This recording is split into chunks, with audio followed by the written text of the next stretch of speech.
Again, welcome everyone back. It's nice to see all your faces again this week. I shared the notes as always. Add yourself to the quick reports. As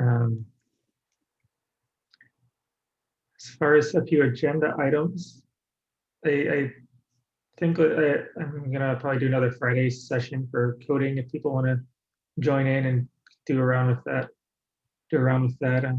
If people would express some interest in doing it, just other people. So we'll be looking to do that Friday afternoon again, probably around, I don't know, 3 o'clock, 4 o'clock, whenever we start up. I'll put a note. Just open to everyone who wants to come along, and we can hack away at whatever we want to do. Go through some bug reports, do some other stuff. Yeah, I'm down. Yeah. Should we focus up? Get like a specific theme? Get something done? Sure. Yeah, what do you want? So last time we were kind of went through the EM1D stuff. I feel like we can do something else this time if you want to like focus on I don't know, just kind of what did you have something in mind, like gas related stuff or tiled stuff, MT stuff? Actually, kind of related to what on the GAPS project with the guys. Maybe it would be good to have everybody around the table and go over the saving directives. Right, it's pretty simple. It's a pretty easy problem, but at the same time, it requires everybody to agree on what's outputted, what's saved, what's not, how it's done. I think it would be nice. It would be nice to finally check out. Yeah, that's probably a good thing. And I know it came up with Shalom. I know you've had to modify some of them for for the cross gradient stuff. There's some modifications in there to save directives and things. So it's definitely warranted to get on track and get everything, chat through stuff and make some decisions on it. So we'll keep that. We'll definitely bring that up. We can chat through it then. Give some people time to think about it and look over the save directives and what they want out of it, what they wanted each iteration, how do they want it saved, things like that.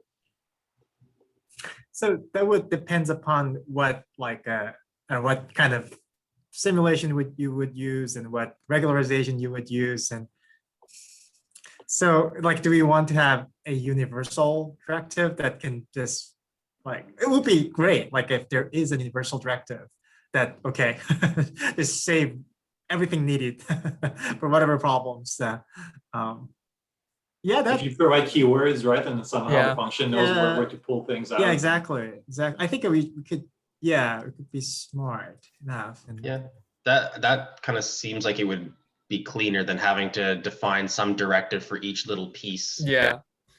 My proposal would be because especially with the combo regularization now, you can have your smoothness and your smallness is not forcibly always at the same place, and if you go in joint, you have several smoothness for several physical properties. So my proposal would be that as an input, we can have a default one, but would have some sort of a dictionary saying this is what I want to save, this is how you fetch it, and this is how you name it.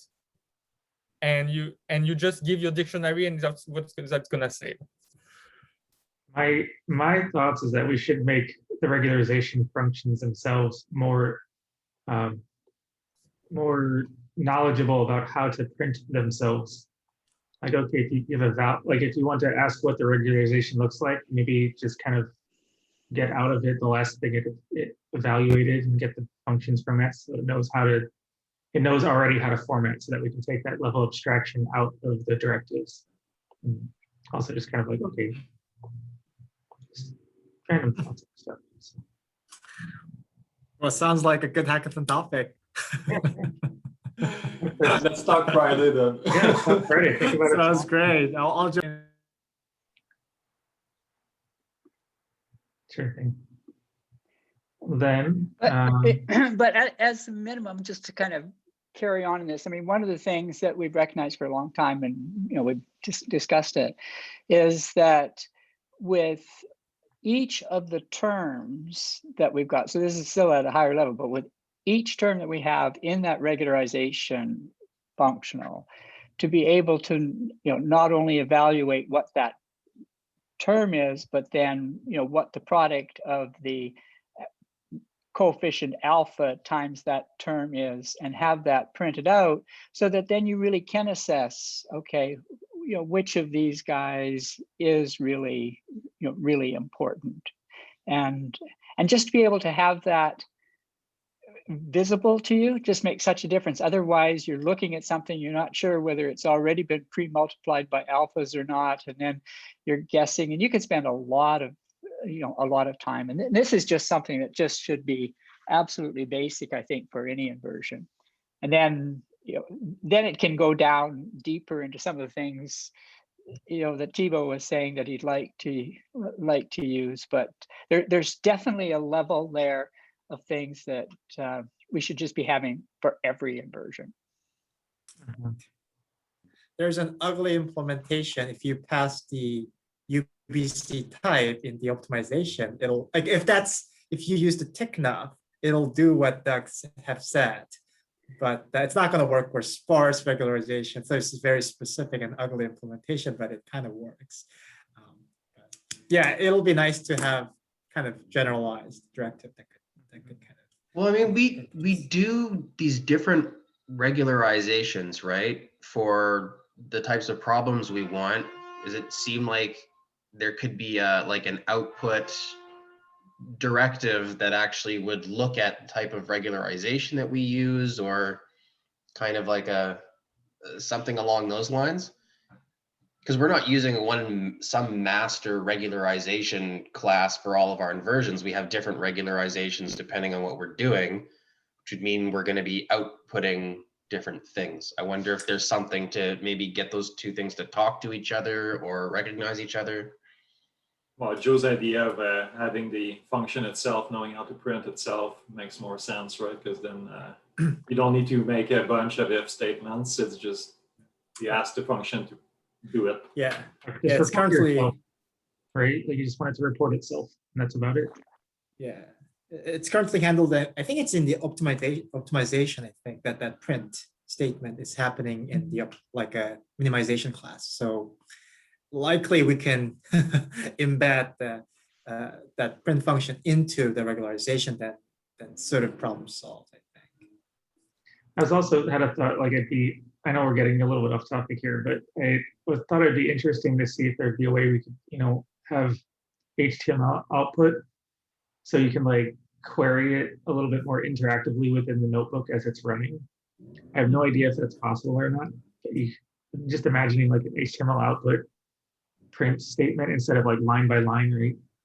You know how we have we've implemented better representations of like if you like look at the mesh in a Jupyter notebook, it has like a nice formatted table that comes out of it, has some detailed information like that.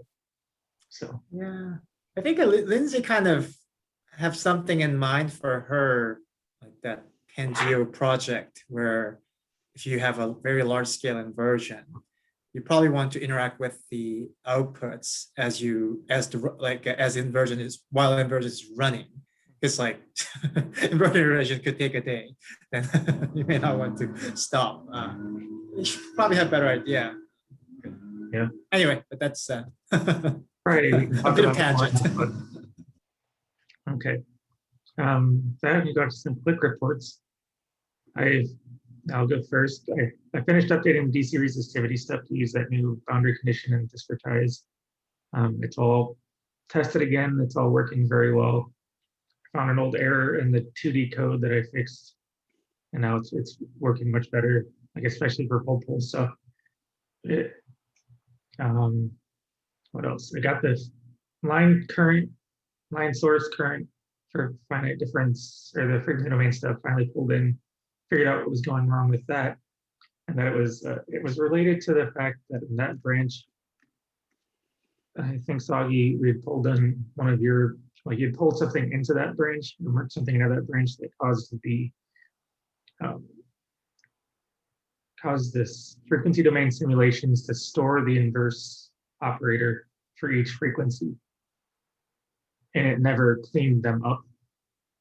Oh, whoops. So it's I mean, it's not your fault, but it's it leads to the fact that we never had good garbage collection implemented for like the PyNet solvers stuff. Because ideally you shouldn't have to worry about that, right? It should just automatically get garbage collected, like every other project. So I pushed a change at the same time to PyNet solver that basically does that. It cleans up the solvers for you when they're garbage collected. Oh, great. So that garbage collection is happening under the hood in the PyNet solver when the a.clean is. So I think that's what you have done. What happens is when Python realizes that the thing that lives in memory has no more references to it, it marks it for garbage collection, meaning it marks it to be removed from memory. That's the crazy part. So why wasn't it doing it before? Like, like let's say we had the solver in scope, get out of the function, Python should be killing it, and then somehow it's still in. So like it's so weird, right? Why? Yeah, it should. I think it was just I don't know, an oversight at some point that never happened. Like you assume most of the time that everything is going to get garbage collected properly. However, like the solvers that we use, like especially for the Paradiso solver, I think is essentially boils down to that thing was not properly implementing garbage collection in its object, because it never calls. Like, you have to specifically allocate the C memory when you create the Paradiso object, right? And then Paradiso will keep that around in memory until you tell it to specifically release it in memory. So that operation never happened unless the user specifically told it to happen, right? We needed to have that automatically happen when the object got discarded.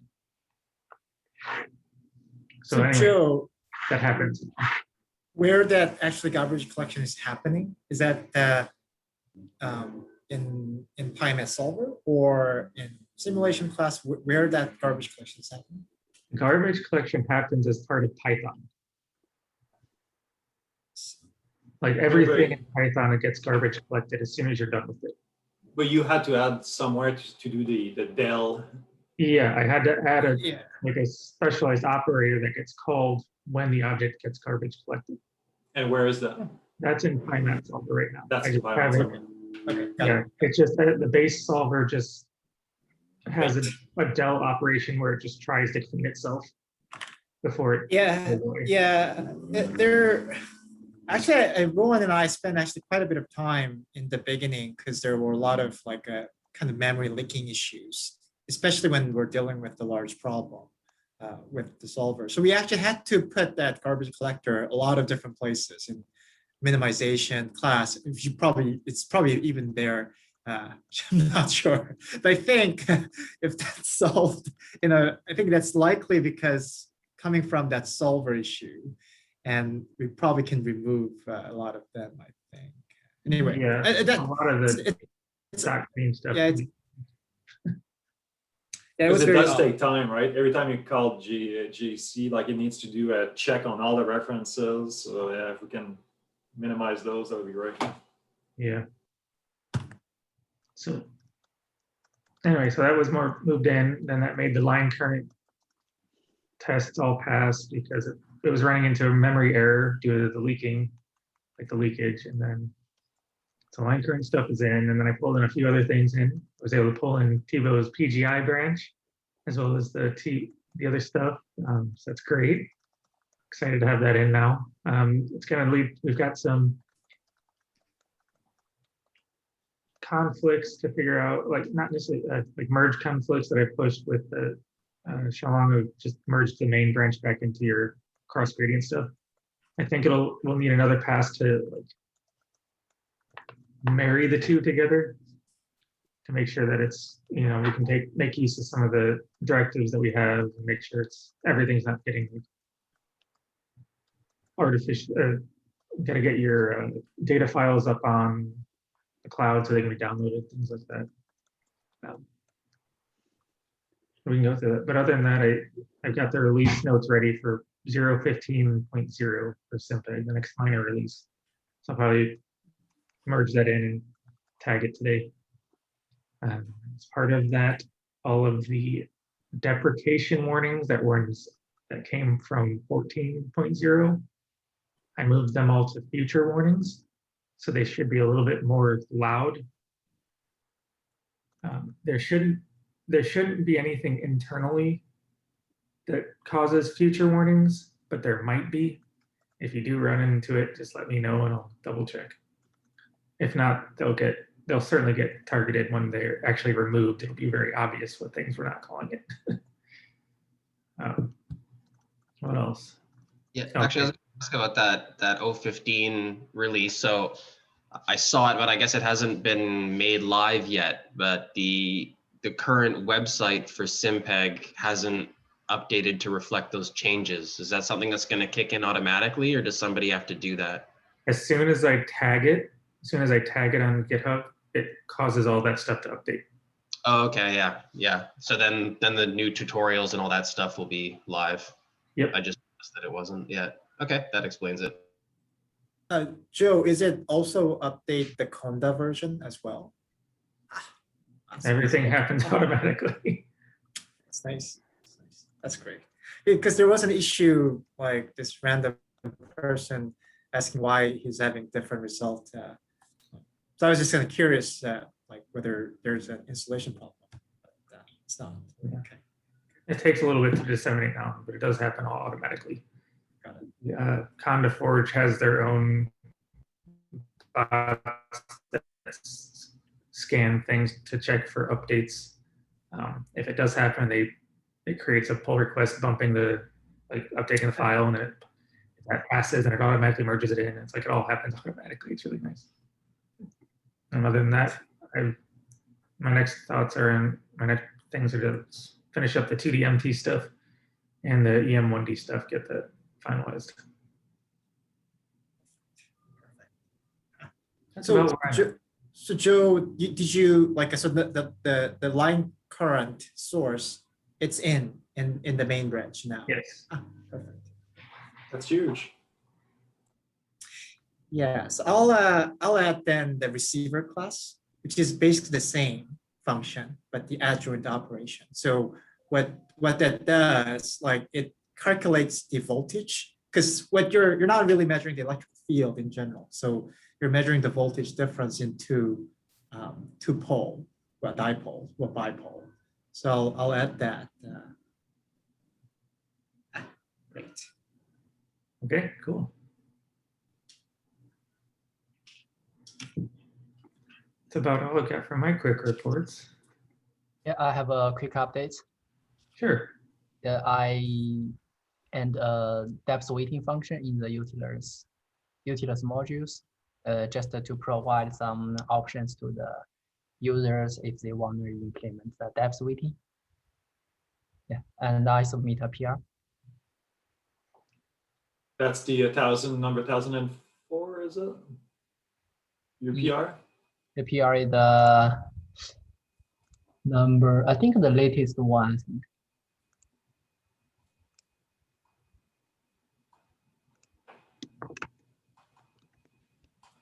Number 104, 1004.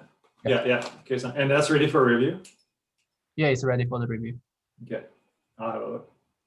Thank you. Yeah, I was looking through its site as well earlier today. I'll add some stuff, comments on there.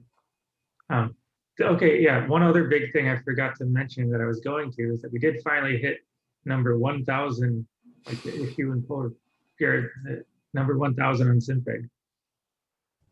Yeah. 1,000 what? So 1,000 bug reports, pull requests, like all the stuff. It's number 1,000 on GitHub. Well, there should be some prize. Shalom got that, right? Yeah, I you got- got 1,000. Yeah, I got the Okay, 1,000. we should chip in some money and then just like buy a couple of gifts and then just randomly distribute that. Yeah. I always Well- wanted to have a SimPEG sock. So. We'll steal a COVID vaccine and we'll send it to you.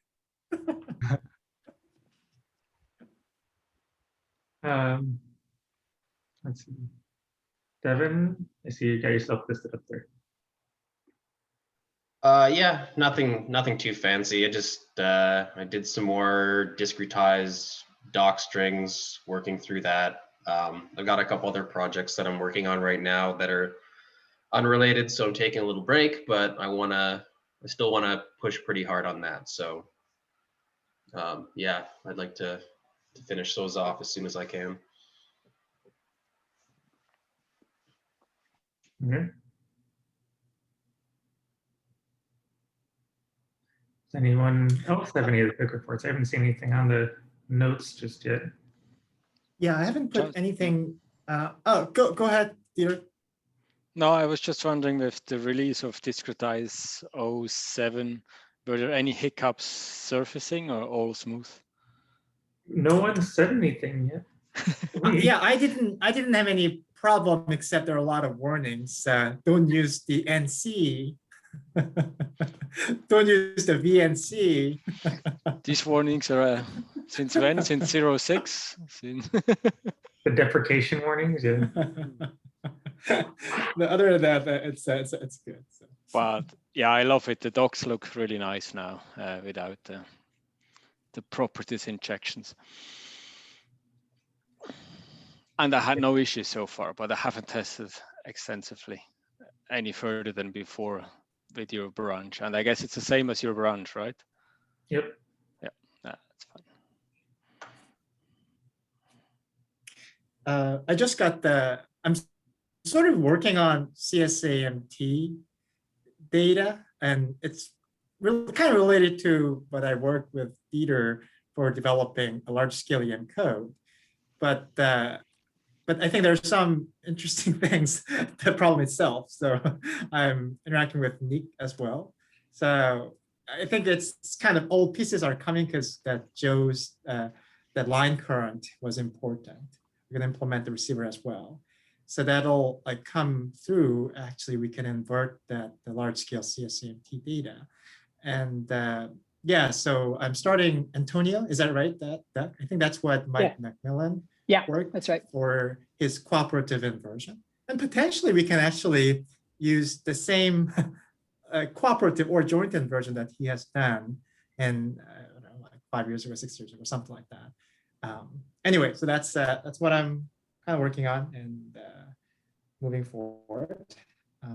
Other than that, I am working on slightly different kind of problem, but the high level very similar. So I'm kind of trying to invert the satellite data, the subsidence data, but for the head level changes. So what the satellite data measures is the deformation of the ground, but that is impacted by the head level changes.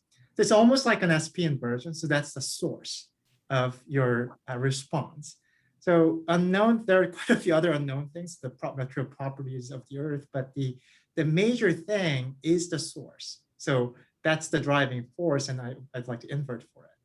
And what I found in this groundwater community, they do kind of, their for problem is just so complicated. It seems like they do a quick and dirty thing, like I just like use the perturbation method and calculate the derivative with that and just invert for it. So when they're dealing with the distributed parameter, what they do, they say you got 20 pilot points and then interpolate to update, which I think for a very large scale problem is fine. But what I see, they're actually having a hard time to fit the data, which seems to me, it's like, well, your inversion should fit the data. I mean, that seems the minimal condition that you need to start with.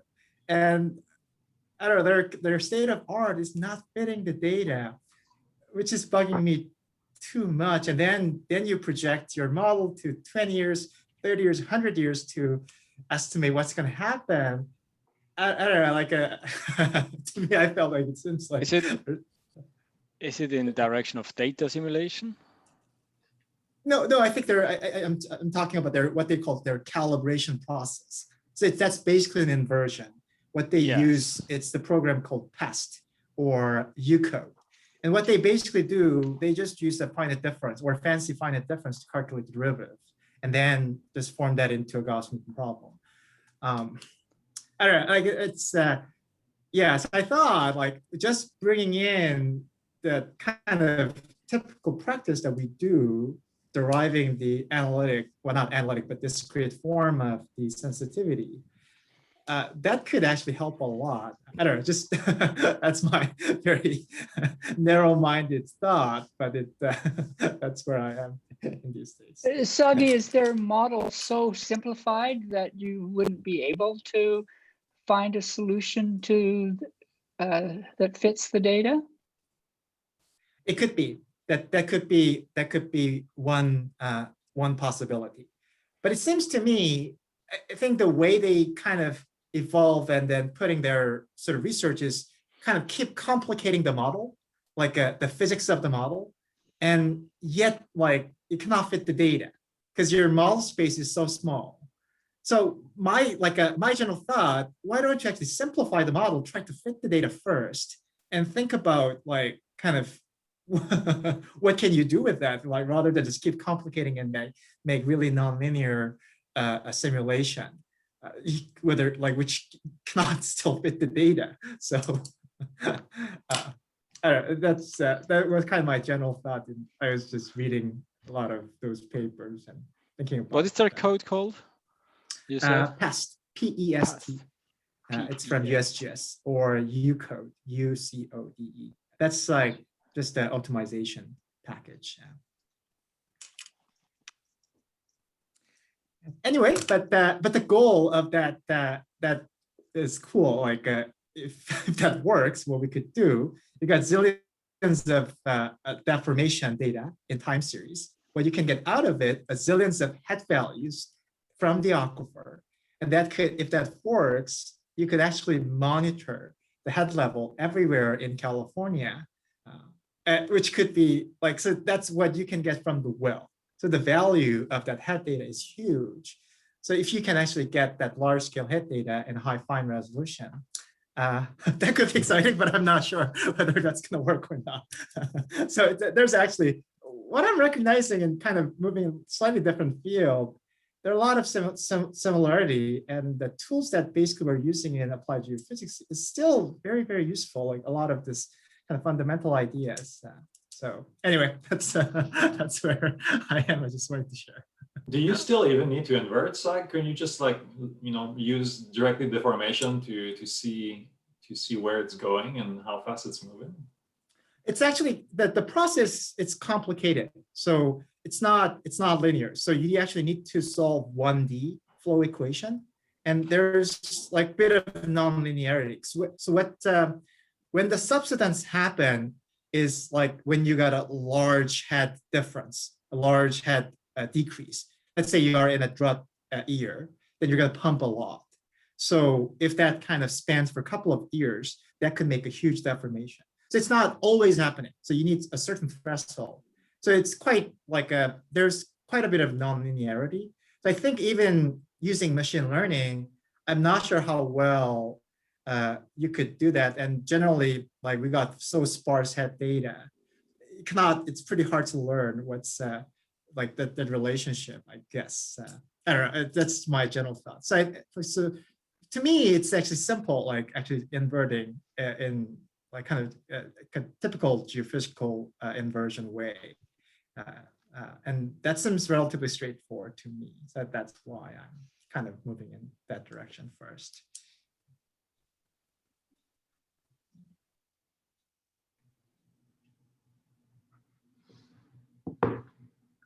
I remember in my thesis stuff when I was doing uncoupled inversion with Darcy flow that there's like there are so many things, like so many chain rules you got to keep track of, product rules, everything like that, like the nonlinear operations that happen inside of that, as well as like there's a lot happening there. So it's possible and you can do it. And I mean, I know I did it before and it works just fine to solve the simulations. Just get the derivatives out. So you'll be able to do something similar with that. And if you need any help, like deriving the crazy stuff, so you know, I had a lot of times when I was sitting there thinking through things. I'm like, okay, what is the advantage of this one site? Yeah, exactly. But my feeling is like it's complicated but possible.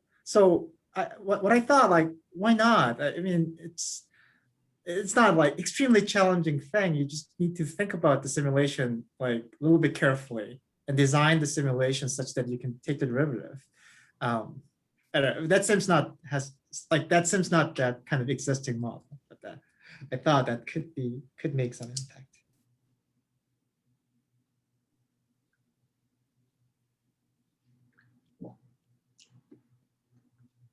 Anyone else have any other things they'd like to quick report here?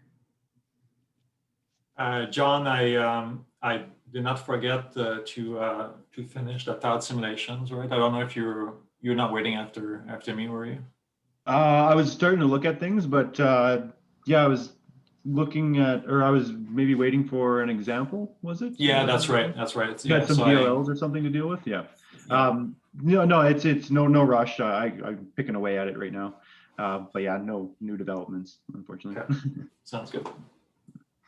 And otherwise, I wanted to have something, but I managed to get it. But is to start thinking into spherical regularization instead of the spherical simulations for MBI, which I think will be quite nice, but I haven't got the time to do it.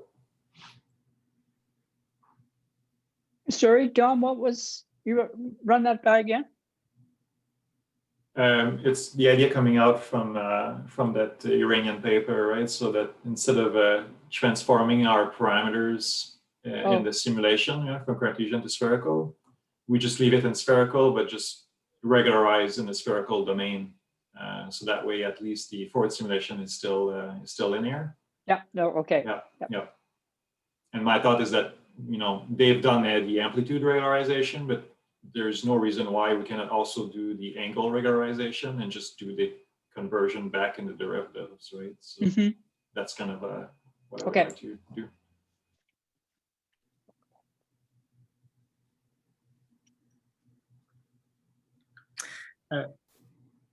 Like this is kind of one of the advantages of the SimPEG regularization class, because in the beginning when we were designing, we thought, oh, like we may not have any chance that you're gonna like work on different domain, like from your model space in regularization model space in your simulation. But I think this is a good example where you can actually kind of, oh, I'm just going to, like, although my inversion model is log sigma, you can regularize it in sigma.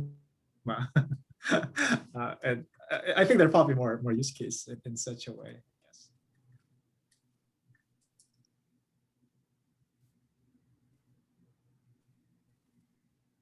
Yeah.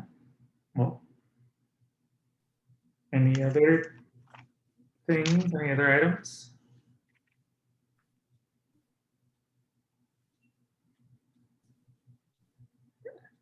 If not, then I guess we can call it a good day. Have a nice evening. I know I was up really early this morning. Had to be online for a presentation like at 5 a.m. or 6 a.m. or something. How did it go? It seemed fine. There weren't too many people in the session. I think it was like the very last session, so but it was okay. Had some nice chat with some of the people from Caltech, and they're also using Dask, and we're chatting back and forth about the issues that we've had and issues they've had.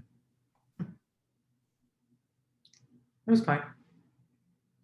But yeah, other than that, I guess I'll see you guys all on Friday afternoon. Whoever wants to show up around 3 or 4, whenever you want to show up, just ping and start going. Have whatever beverage you would like. Sounds good. Yeah, not too many, otherwise you're not going to work. All right, see you guys. Bye, everyone. Bye, guys.